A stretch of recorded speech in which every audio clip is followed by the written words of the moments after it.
Good morning dear students.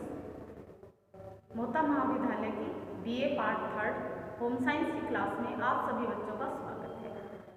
आज हम करेंगे परिवार, उसकी अर्थ, उसकी परिभाषा, उसकी विशेषताएं और उसके कार्य कि परिवार क्या होता है, उसके क्या क्या कार्य होते हैं, उसकी क्या क्या विशेषताएं होती हैं, उनके बारे में पढ़ेंगे। ये इम्पोर्टेंट है परिवार का जो टॉपिक है, ये वाला परिवार पे अर्थ, विशेषताएं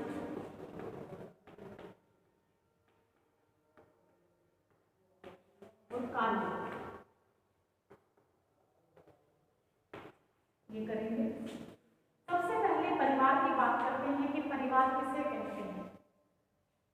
परिवार किसे कहा जाता है? परिवार समाज की वह धुरी है जिस पर संपूर्ण विश्व टिका हुआ है तथा मानव समाज अस्तित्व में है। बिना परिवार के समाज में कोई भी स्थान नहीं है, उसका अस्तित्व ही नहीं है।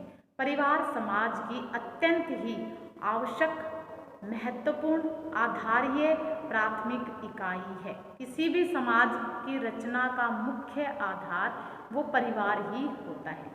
परिवार के बगैर न तो व्यक्ति की कल्पना की जा सकती है और न ही समाज की कल्पना की जा सकती है। तो परिवार के द्वारा ही हम व्यक्ति की कल्पना कर सकते हैं। परिवार है वो एक सार्वभौमिक संस्था है, यानी यूनिवर्सल इंस्टीट्यूशंस है, जो प्रत्येक समाज में पाई जाती है। जहाँ भी आप जाएंगे, ये नहीं है कि यहाँ परिवार नहीं, आप कहीं भी जाएंगे वहाँ पर आपको परिवार मिलेगा। चाहे वह समाज परंपरागत हो, चाहे आदिम हो या आधुनिक हो, व्यक्ति जन्म से ही परिवार का सदस्य होता है। अथवा ये कहें कि परिवार ही वह कारखाना है जहाँ व्यक्ति का निर्माण होता है। शिशु जब पैदा होता है तो वह अत्यंत ही असहाय अवस्था में होता है। उस समय उसकी देखभाल, पालन पोषण, शिक्षा दीक्षा, शादी विवाह आदि कार्य है वो परिवार के द्वारा ही संपन्न किए जाते हैं। बिना परिवार के ये कार्य नहीं हो सकते हैं। परिवार ही उसे समाज में रहने का ढंग, मानवीय गुणों का विकास, आय अर्जित करना, ये सारी चीज़ें हैं वो परिवार के द्वारा सिखाई जाती हैं। परिवार उसको संपूर्ण रूप से एक योग्य नागरिक बनाता है और सभ्य प्राणी बनाता है और उसे इस प्रकार से बनाता है कि वह एक समाज का एक सदस्य बन जाता है तथा अपने कर्तव्य का वह पूर्ण रूप से निर्वहन करता है। तो इस प्रकार से परिवार में रहकर ये सभी कार्य संपन्न होते हैं। अब कहें कि परिवार का परिभाषा क्या है। परिवार समाज की एक प्रथम मौलिक इकाई है। जो प्रथम मौलिक इकाई है वो परिवार है। परिवार में कुछ सदस्य प्रेम स्नेह से मिलकर रहते हैं। इन रहने वालों में पति पत्नी, बच्चे, उनके बच्चे होते हैं, फिर दादा दादी हैं, उनके बड़े ताऊ ताई, ये सभी हैं वो आपस में मिलकर रहते हैं, जिसे हम क्या कहते हैं, संयुक्त परिवार कहते हैं, जिसे हम ज्वाइंट फैमिली के नाम से जाने जाते हैं। ज्वाइंट फैमिली में दादा दादी, माता पिता, उनके बच्चे और चाचा चाची, ताऊ ताई, भतीजा भतीजी, ये सभी मिलकर आपस में रहते हैं। परिवार का स्वरूप भले ही जैसा भी हो, परंतु वह एक सामाजिक मान्यता, उसे एक समाज में मान्यता प्राप्त संस्था है, जिसमें स्त्री पुरुष को पति पत्नी के रूप में साथ रहकर लिंग संबंधों को कायम रखने की अनुमति प्रदान की जाती है। तो ये सारे कार्य हैं वो परिवार में रहकर ही संभव हो पाते हैं। अब परिवार की डेफिनेशन की बात करते हैं कि परिवार क्या कहा गया है। तो मैकाइवर और पेज ने अलग अलग काफ़ी सारे परिभाषाएं हैं जो अलग अलग मनोवैज्ञानिकों के द्वारा दी गई है। मैकाइवर और पेज मनोवैज्ञानिक थे। उन्होंने क्या कहा परिवार के बारे में? उन्होंने कहा कि परिवार एक समूह है जिसमें यौन संबंधों को परिभाषित किया जाता है और पर्याप्त रूप से सीमित और स्थायी है तथा संतानोत्पत्ति व बच्चों के लालन पोषण, पालन पोषण के योग्य है। उसे क्या कहते हैं? परिवार कहते हैं। ब्लेयर क्या कहता है? ब्लेयर कहता है कि परिवार में हम संबंधों की वह व्यवस्था समझते हैं जहां माता पिता और संतानों के बीच में पाई जाती है। तो ये हो गई हमारे इनकी डेफिनेशन। एक और है स्मिथ के शब्दों में। स्मिथ ने क्या कहा है? साधारणतया एक परिवार एक विवाहित जोड़ा होता है जिसमें एक पुरुष, एक पत्नी और छोटे बच्चे सम्मिलित होते हैं। यह एक समुत्पत्ति परिवार होता है जिसमें एक पुरुष, उसकी पत्नी या पत्नियां, उसके बेटे, बेटी की पत्नियां, इनके बच्चे एवं अविवाहित पुत्रियां सम्मिलित होती हैं। तो ये क्या कहलाता है? परिवार कहलाता है। तो इस प्रकार से परिवार की काफ़ी सारी डेफिनेशंस हैं जिनमें से कुछ के बारे में मैंने आपको बताया। अब हम इसमें बात करते हैं कि परिवार में हम विशेषताओं की बात करते हैं कि परिवार की विशेषताएं क्या होती है। परिवार एक विश्वव्यापी, विशेषताओं की बात करते हैं, हमने अर्थ की बात की, अब हम इसमें विशेषताओं की बात करते हैं कि विशेषताएं क्या है परिवार की। परिवार एक विश्वव्यापी संस्था है।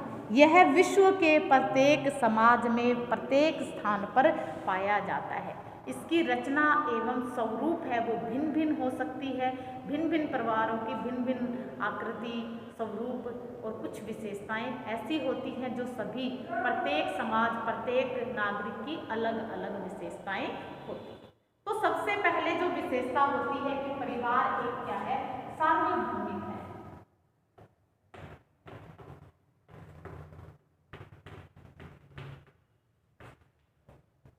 सार्वभौमिक परिवार आप जहाँ भी जाएंगे, चाहे यहाँ इंडिया में है, चाहे फॉरेन में है, चाहे दूसरे देश, विदेश, प्रदेश, दूसरी जगह कहीं पर भी जाएंगे, गली मोहल्ले, आपको क्या मिलेगा? परिवार मिलेगा। और परिवार के बिना किसी की भी कल्पना नहीं की जा सकती है। परिवार के बिना किसी का रहना संभव नहीं है। व्यक्ति जन्म से ही परिवार में रहता है, उसका सदस्य बन जाता है। संपूर्ण विश्व में परिवार के अन्य कोई संस्था, संगठन अथवा समूह नहीं है जो परिवार की सार्वभौमिकता का दावा कर सके। एक परिवार ही ऐसा है जो सार्वभौमिकता का दावा करता है, यानी ये यूनिवर्सल है। आप जहाँ भी जाएंगे आपको परिवार मिलेगा ही मिलेगा। कई प्रकार की संस्थाएं, आप यहाँ गए, दूसरी जगह गए, वो नहीं मिली, लेकिन परिवार कहने को परिवार क्या है, आप जहाँ भी जाएंगे आपको वहाँ परिवार मिलेगा ही मिलेगा। दूसरा है सीमित आकार। परिवार का जो आकार होता है वो सीमित होता है, ये इसकी विशेषता होती है। अब हमने दो प्रकार के परिवारों की बात की। एक होता है कि संयुक्त परिवार, एक होता है एकांकी परिवार। दो प्रकार के परिवार होते हैं, एकल परिवार और संयुक्त परिवार। एकल परिवार में कौन होता है? पति पत्नी और उनके एक या दो बच्चे होते हैं।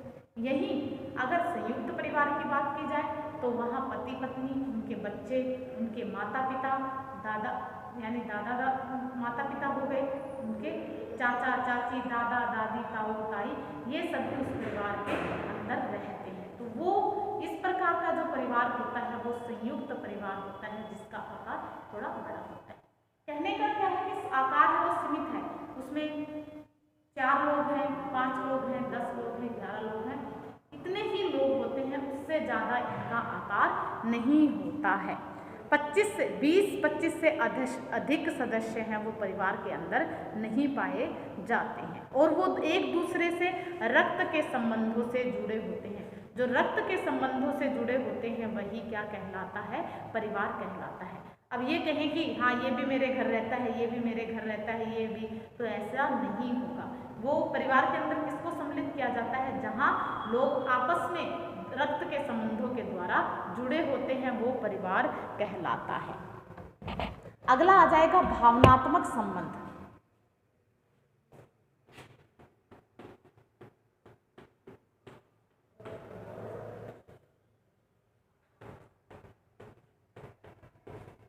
परिवार में जो भावनात्मक रूप से जुड़ा हुआ होता है, परिवार के सदस्य आपस में विवाह, गोद लेने या खून के रिश्तों से मजबूती से आपस में बंधे हुए होते हैं।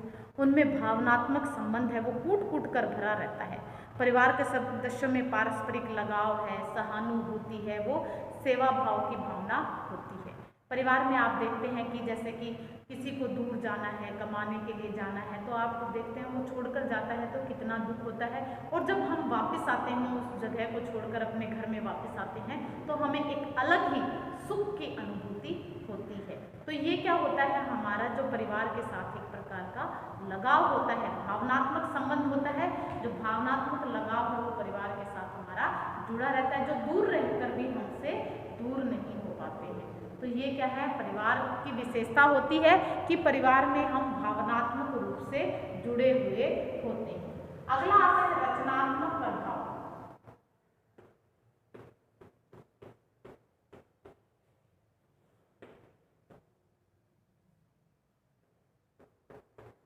रचनात्मक प्रभाव, परिवार है वो रचनात्मक रूप से किस प्रकार से जुड़ा होता है। प्रत्येक परिवार के अपने धर्म, संस्कृति, मूल्य, लक्ष्य, जीवन दर्शन एवं रीति रिवाज होते हैं। वे इन्हें पीढ़ी दर पीढ़ी हस्तांतरित करते रहते हैं। एक पीढ़ी से दूसरी पीढ़ी में वो चलते रहते हैं। अपने बच्चों को वही संस्कार, वही जो हमारे रीति रिवाज होते हैं उनको हम करने के लिए प्रेरित करते रहते हैं। यदि परिवार के संस्कार, चरित्र उत्तम व श्रेष्ठ होता है तो व्यक्ति में श्रेष्ठ गुणों का विकास होता है। इसके विपरीत यदि परिवार में दुराचारी, दुष्ट एवं दुर्गुण से भरा होता है तो बालक में भी वही गुण विकसित हो जाते हैं। कुछ अपवाद को छोड़कर, कुछ अपवाद होते हैं जैसे उनको नहीं छोड़कर, जैसे रावण के वंश में विभीषण थे, वेश्या के घर में कुलीन एवं चरित्रवान स्त्री का होना आदि कारण स्पष्ट है। बालक जन्म से ही परिवार का सदस्य होता है, इसीलिए कुछ केसेस में छोड़कर बाकी ये होता है कि जैसा बच्चा परिवार में सीखता है वैसा ही वह आचरण करता है, वैसा ही वह सीखता है।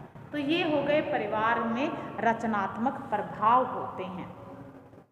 अब अगला होता है हमारा इसके अंदर सदस्यों का उत्तरदायित्व।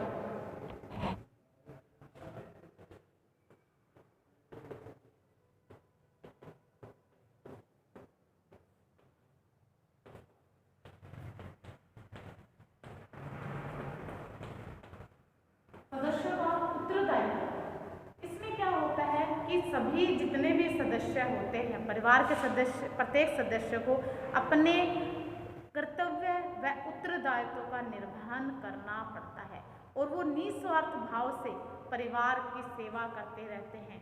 माता पिता अपने बच्चों को बड़ा करते हैं, बड़े लाड़ प्यार से उनको पालते हैं, उनके बेहतर भविष्य निर्माण के लिए कठोर मेहनत परिश्रम करते हैं। परिवार ही व्यक्ति के में दया,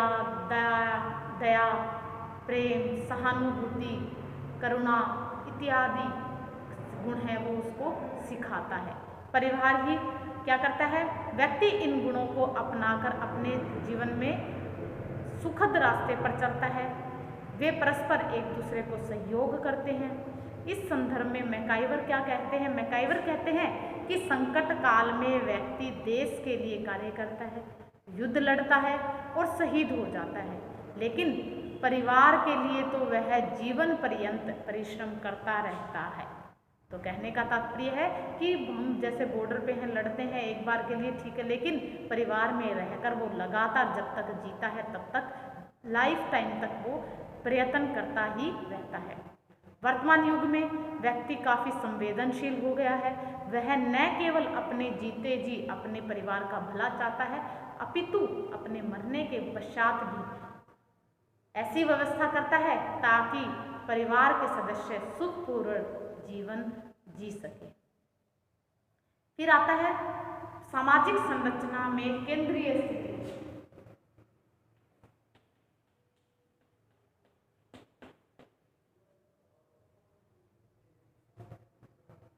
सामाजिक संरचना में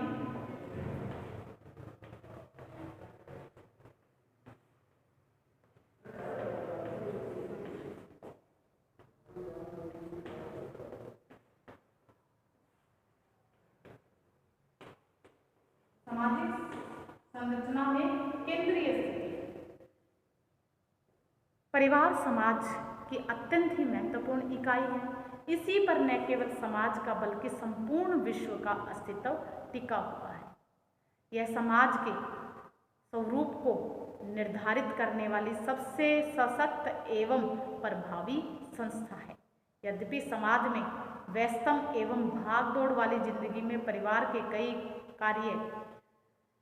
कई कल्याणकारी समाजवादी जो संस्थाओं ने ले लिए हैं, परंतु परिवार की जगह ले पाना उनके लिए अत्यंत ही दुष्कर, कठिन एवं दुस्साध्य कार्य है। कई जगह आप देखते हैं कई प्रकार की अच्छी अच्छी संस्थाएं भी बनी हुई है, लेकिन जैसा परिवार में होता है वैसा वहाँ पर नहीं हो पाता है। परंतु परिवार की जगह वो नहीं ले पाते, चाहे कितने ही वृद्धाश्रम खोल दिए जाएं, शिशु के पालन घर की व्यवस्था कर दी जाए, एक से बढ़कर एक सेविका, नर्स या शिक्षक रखे जाए, परंतु जो सुख, संतोष, खुशी, प्रसन्नता उन्हें अपने परिवार से मिलती है वो कहीं और मिल भी नहीं सकती है। वह उन्हें वृद्धाश्रम या शिशु पालन गृह में कदापि नहीं मिल सकती है। तभी तो वृद्धा की एक आंख व कान उस सड़क या गली के पास टिकी रहती है जहां उसके परिजनों की आने की आहट होती है।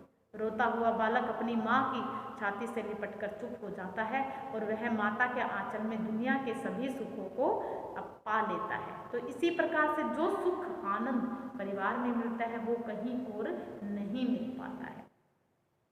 अब आता है परिवार की एक विशेषता और है स्थायी और अस्थायी प्रकृति। स्थायी व अस्थायी प्रकृति।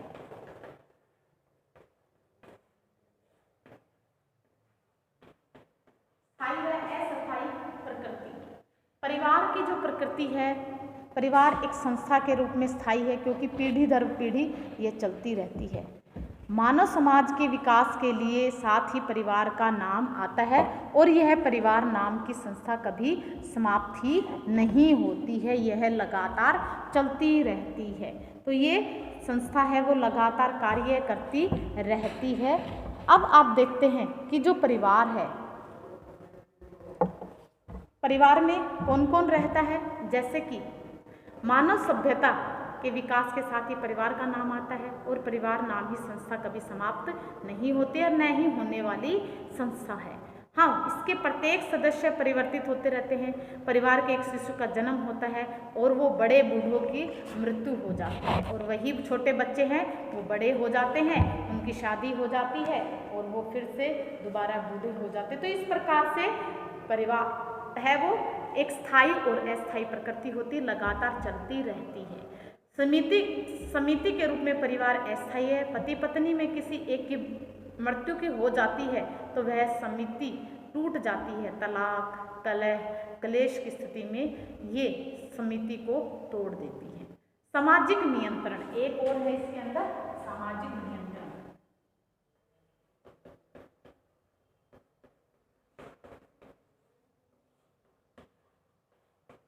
ये भी इसकी विशेषता है कि परिवार सामाजिक नियंत्रण है। परिवार में रहकर परिवार सामाजिक नियंत्रण का सबसे प्रभावशाली माध्यम है।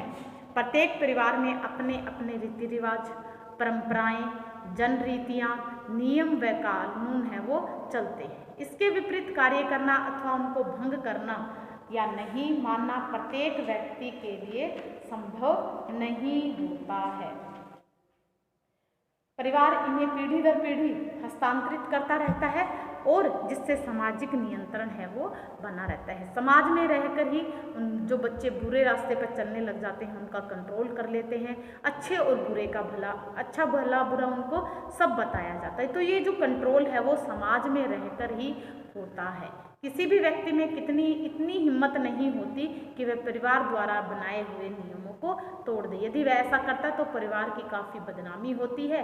अतः लूटपाट, बलात्कार, चोरी, डकैती जैसे अपराधों पर अंकुश है वो बहुत हद तक परिवार के द्वारा ही लगाया जा सकता है। इतना ही नहीं, सामाजिक, धार्मिक, सांस्कृतिक परंपराओं एवं रीति रिवाजों को सुरक्षित रखने एवं स्थायित्व प्रदान करने का कार्य भी परिवार ही करता है। यदि आप किसी देश की प्राचीन संस्कृति का अध्ययन करना चाहते हैं तो वहाँ के परिवार का अध्ययन कीजिए तो आपको उस देश की संस्कृति की झलक मिल जाएगी। जैसा परिवार होगा वैसा ही देश होगा। तो इस प्रकार से जहाँ अच्छा माहौल होता है, जहाँ परिवार अच्छे होते हैं, तो वहाँ अच्छे समाज, अच्छे राष्ट्र का निर्माण होता है। तो ये परिवार की कुछ विशेषताएं थी जो हमने पढ़ी। उपरोक्त विशेषताओं के अलावा कुछ विशेषताएं और भी हैं जो परिवार के द्वारा किए जाते हैं। सबसे पहला होता है, जैसे कुछ विशेषताएं हैं विवाह संबंध। इनके अलावा कुछ और भी हैं, जैसे विवाह संबंध है। किसी भी परिवार की प्रमुख विशेषता होती है विवाह संबंध। विवाह के बाद ही परिवार का निर्माण होता है। परिवार अस्तित्व में आता है विवाह के माध्यम से ही। एक स्त्री पुरुष पति पत्नी के रूप में एक साथ रहकर गृहस्थी का निर्माण करते हैं। गृहस्थी का जो अपना जो जीवन है वो आरंभ करते हैं। यथार्थ में विवाह परिवार ही आधारभूत शर्त है, यानी विवाह में परिवार स्थापित करने के लिए सबसे पहले जो शर्त होती है वो विवाह ही है। विवाह के बाद ही एक दंपति है वो अपने परिवार का निर्माण करता है। विवाह वह बंधन है जिसकी डोर में एक स्त्री एक पुरुष एक बंधन में आबद्ध हो जाते हैं तथा लैंगिक इच्छाओं की पूर्ति करते हैं। समाज उन्हें लैंगिक इच्छाओं की पूर्ति हेतु स्वीकृति प्रदान करता है। दूसरा है इसमें संतानोत्पत्ति एवं उनका लालन पालन। संतान पैदा करना प्रत्येक दंपति है उसका कर्म एवं धर्म है। परिवार की निरंतरता एवं स्थायित्व इसी पर निर्भर करता है। धार्मिक दृष्टिकोण से भी हरेक दंपति संतान पाना चाहता है। संतान की आवश्यकता होती है। यदि किसी दंपति को संतान उत्पन्न नहीं होती तो वह पितृ ऋण से ऋण नहीं हो पाता है। उसमें भी हिंदू परिवारों में पिंडदान का अधिकार केवल पुत्र को ही दिया गया है। इसलिए प्रत्येक दंपति संतान उत्पन्न करना चाहता है, उनका पालन पोषण करना चाहता है, जिनके द्वारा धार्मिक कार्य संपन्न किए जाते हैं। इनके बिना परिवार सुखी संपन्न नहीं रह सकता है। स्त्री को बांझ की संज्ञा दी जाती है। समाज उन्हें हे दृष्टि से देखता है तथा तरह तरह के उल्हाने भी उस स्त्री को देता है। तो हाँ, दंपति के लिए केवल संतान उत्पन्न करना ही नहीं बल्कि उसका अच्छी प्रकार से सही ढंग से पालन पोषण करना भी परिवार की जिम्मेदारी होती है। उसे अच्छे संस्कार देना, उसे अच्छे गुण देना, उसे अच्छी शिक्षा देना, वो सभी उसके लिए आवश्यक होती है ताकि वह देश का सुसंस्कृत एवं सभ्य नागरिक बन सके। एक बालक जब पैदा होता है तो वह अत्यंत ही असहाय दशा में होता है, लेकिन धीरे धीरे परिवार की सहायता से वे एक बड़ा इंसान बन जाता है और एक अच्छा योग्य कुशल ईमानदार व्यक्ति भी बनकर तैयार हो जाता है। अगला है वंश नाम। परिवार वंश नाम को निरंतरता बनाए रखने के लिए यह अत्यंत ही आवश्यक है। प्रत्येक परिवार किसी न किसी वंश पर आधारित होता है। उनकी एक अलग ही वंश के नाम पर उनकी एक अलग ही पहचान होती है। जैसे कि कहा गया है कि ये रघुवंशी वंश से है। जैसे राम का जो वंश था उसे रघुवंशी कहा गया है। वह यह वंश नाम है वो माता के नाम से भी हो सकता है और पिता के नाम से भी होता है। माता के नाम से जहाँ पर होता है उसे मातृ प्रधान देश कहा जाता है, मातृ प्रधान कहा जाता है। और जहाँ पिता के नाम से जाना जाता है तो वह पितृ प्रधान कहलाता है। तो माता कुंती के नाम पर ही कुंती पुत्र को कौन्ते कहलाते थे। पांडु के नाम से पांडु पुत्र कहलाते थे। तो कुंती के नाम से कहलाते थे तो मातृ प्रधान था। अगर वो पांडु के नाम से जाने जाते कि पांडु पुत्र हैं तो वो पितृ प्रधान कहलाते थे। इसी तरह राधा के नाम पर कर्ण को राधे कहा गया था। भगवान रामचंद्र को क्या कहा गया था? उनको सूर्यवंशी कहा गया था, रघुवंशी सूर्यवंशी कहा गया था। तो इस प्रकार से वंश का नामकरण है वो भी परिवार के द्वारा ही संभव हो जाता है। फिर है इसके द्वारा इसकी विशेषता होती है। एक अगला है लैंगिक संबंध। कोई भी स्त्री पुरुष विवाह के पश्चात ही लैंगिक संबंध स्थापित कर सकता है। बिना विवाह के लैंगिक संबंध स्थापित करने के लिए भारतीय समाज इसकी इजाज़त नहीं देता है। हमारे समाज में लैंगिक संबंधों की जो मान्यता है वो शादी के बाद ही मिलती है। अगर उससे पहले शादी से पहले करते हैं तो उसको हीन भावना से देखा जाता है, उनको सभ्य नहीं माना जाता है। अपना समाज है वो, भारतीय समाज है वो, उनको स्वीकृति प्रदान नहीं करता है। अगला एक और पॉइंट है इसके अंदर, वो है सामान्य आवास व्यवस्था। सामान्य आवास व्यवस्था परिवार की प्रमुख व्यवस्था है। पति पत्नी, बच्चे, चाचा चाची, दादा दादी, परिवार के अन्य सदस्य हैं, वो एक घर के अंदर रहते हैं, एक छत के नीचे रहते हैं। ये नहीं है कि सभी एक एक करके अलग अलग रहते हैं। परिवार है तो परिवार एक जगह मिलकर रहता है, उसी को ही परिवार कहते हैं। और वो परस्पर सहयोग करते हैं एक दूसरे का, और तथा प्रेम स्नेह से वो वहाँ पर रहते हैं। परंतु आज की बढ़ती आवास व्यवस्था समस्या, शिक्षा, महंगाई, नौकरी आदि कारणों से परिवार के सदस्य हैं वो अलग अलग रहने लग गए हैं। अगर इनका अलग अलग रहना नितांत अस्थायी होता है, जैसे बड़े बालक पढ़ने हेतु छात्रावास में चले जाते हैं, नौकरी के कारण पति अलग शहर में रहता है आदि होना, जैसे होली, दशहरा, दीपावली, गुरु पर्व, ग्रीष्म अवकाश आदि जो शादी विवाह आदि अवसरों पर परिवार के सभी सदस्य हैं वो स्थायी निवास स्थान होता है, वहाँ जाकर वो सभी इकट्ठे होते हैं तथा एक सूत्र में बंधे होते हैं और खूब मौज मस्ती वो वहाँ पर करते हैं। तो ये होती है हमारी परिवार की विशेषताएं। तो हमने भी परिवार की विशेषताओं के बारे में जाना कि परिवार है उसकी क्या क्या विशेषताएं होती हैं। अब इसमें हमारा रह गया कार्य, रह गया है परिवार के कार्य क्या क्या होते हैं, वो हम कल की क्लास में करेंगे। आज के लिए इतना ही। Okay, bye, have a nice day.